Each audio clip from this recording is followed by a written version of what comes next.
Hello guys, welcome to another episode on becoming a software developer. In this episode, we'll be talking about choosing your path. What type of developer should you be? One of the main and most important thing in your software development journey is choosing the right path, knowing the type of developer you really want to be. So I would say there are three main parts in software when you want to become a software developer. Well, no, I would say there are four main parts basically. So we have the front-end developer, we have the back-end developer, we have the mobile app developer, and then we have the full stack developer. So front-end developer are people who build the front-end parts of an application. So I'll use Gmail as an example.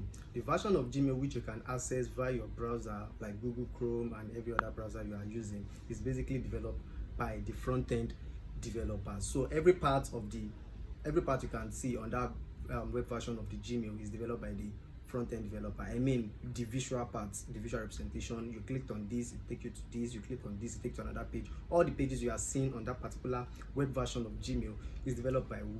By front-end developer. And then we also have the back-end developer, which they basically handle all the back-end doings of the Gmail application. When you click on new mail and then you send the mail, it went straight to another recipient. They received the mail. All those calls, all those sending of the mail is basically handled by an API, which the API is basically developed by a backend developer. Yeah, so the web version of the Gmail cannot actually work without backend developing all the necessary APIs needed for it to function well. At the point of when you click on inbox, it loads out all the inbox, all the email, all the mails you have in your inbox. There is actually an API fetching that from the server and rendering it for you to see. So the so-called web version of the Gmail cannot work perfectly without consuming all the endpoint the backend has already developed for it to work perfectly. So, and also backend don't just write APIs, they don't just focus solely on API. There are some other things they also do. Basically they manage the database and also some server related things. So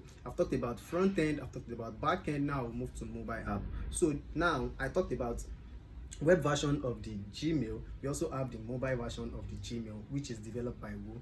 By mobile app developers. So as we have a front-end developer developing the web version of it, we also have the mobile app developer developing the mobile version of it. So basically how it works is mobile app developer will also consume the same endpoints the front-end developer is consuming, which is developed by the back-end developer. The mobile app can also not work without consuming the endpoints the backend developer has already developed for it to function well. So we have the front-end developer, we have the backend developer, we have the mobile app developer that developed the mobile version of all the application, which you can basically access on your phone, download from different store, Apple Store, Play Store, and every other thing. The last part I'll be talking about is